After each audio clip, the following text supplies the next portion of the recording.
Bonsoir à toutes et à tous. Le chef de l'État, le président Abdel Fattah el-Sisi, a donné ses directives pour que toutes les nouvelles villes soient des villes vertes, des villes conformes justement aux critères et qui respectent l'environnement.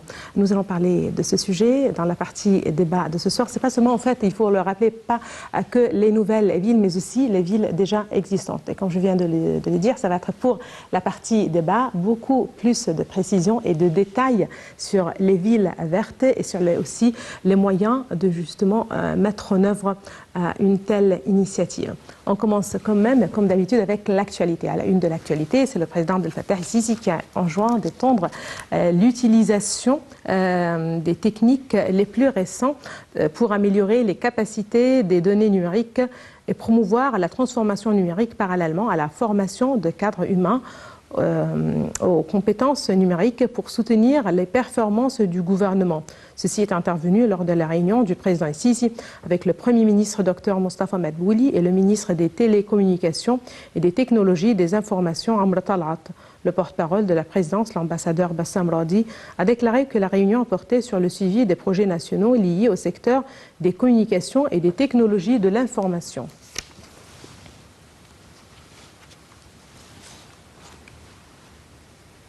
Le président el-Sisi a reçu aujourd'hui un appel téléphonique de son homologue russe Vladimir Poutine. Le porte-parole de la présidence, l'ambassadeur Bassam Radi, a déclaré que l'appel a abordé un certain nombre de questions de relations entre les deux pays, notamment la coopération dans les domaines économiques, industriels et énergétiques. Les deux dirigeants ont également examiné les développements dans la mise en œuvre du projet de la centrale nucléaire de Dabaa, ainsi que la création de la zone industrielle russe à l'est de Port Saïd. Le porte-parole a ajouté que le président el-Sisi a salué les relations de partenariat élargi avec la Russie, des relations qui ont abouti à la conclusion de l'accord de partenariat stratégique global entre les deux pays amis, ouvrant de nouveaux horizons de coopération bilatérale dans de nombreux domaines et projets qui sont en cours de mise en œuvre. Le président russe a à son tour affirmé le souci de son pays de continuer à promouvoir la coopération fructueuse et étroite entre les deux pays amis, en plus de l'importance qu'il attache à la coordination et à la consultation régulière avec le président el-Sisi sur diverses questions tant régionales qu'internationales. Le Premier ministre Mostafa Madbouli a affirmé lors de la réunion avec le groupe ministériel pour l'économie l'attachement du gouvernement à accorder son soutien au secteur privé dans le but de lui donner l'occasion à contribuer dans les projets de développement et de services. Lors de la réunion, Dr Madbouli a enjoint les ministres du groupe économique de réviser l'étude présentée par le Centre d'information et de prise de décision sur une stratégie intégrale soutenant le rôle du secteur privé dans l'économie égyptienne en raison de son expérience internationale. M. Madbouli a d'autre part affirmé que cette étude sera présentée au président de la République. Il a aussi examiné un récent plan pour soutenir le marché de devises monétaires en vue d'améliorer le domaine de l'investissement international.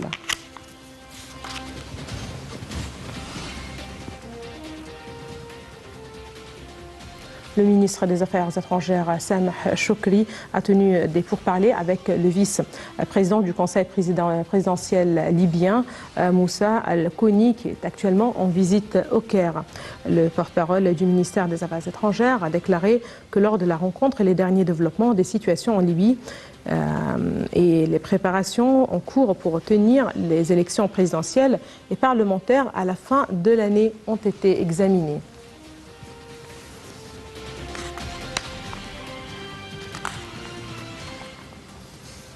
D'autre part, le chef de la diplomatie, Sameh Shoukry, a reçu aujourd'hui la commissaire européenne aux affaires intérieures, Yvla Johnson, actuellement en visite au Caire.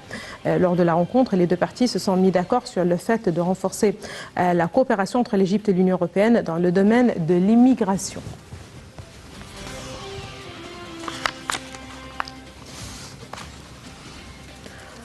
justement, pour terminer cette tournée, le gouvernement égyptien a commencé aujourd'hui d'appliquer les décisions du Haut Comité chargé de la gestion de la crise du coronavirus.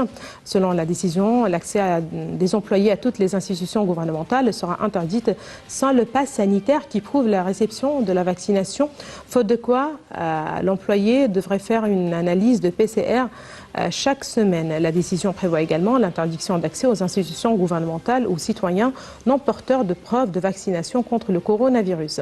À cet égard, le ministre de l'Enseignement supérieur et chargé des affaires du ministère de la Santé, Dr Khaled Abdel Ghaffar, a déclaré que les centres de vaccination ont commencé d'opérer dans les stations de métro. Il a ajouté que d'autres centres de vaccination seront inaugurés dans les gares et sur plusieurs marchés commerciaux.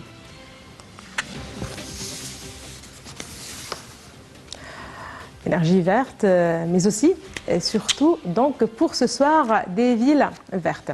Donc comme je viens de vous le dire, c'est le président Abdel Fattah el-Sisi qui a donné ces directives d'appliquer toutes les normes modernes pour développer les différentes nouvelles villes et celles existantes au niveau de la République de manière durable.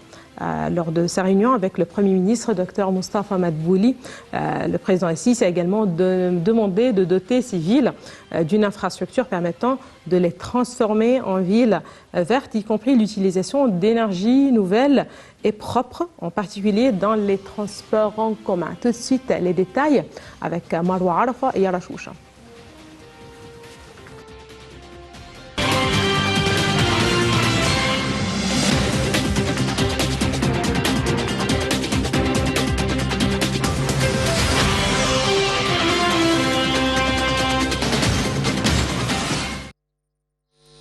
Le président Abdel Fattah el-Sisi a ordonné d'appliquer toutes les normes modernes pour développer les différentes nouvelles villes et celles existantes au niveau de la République de manière durable.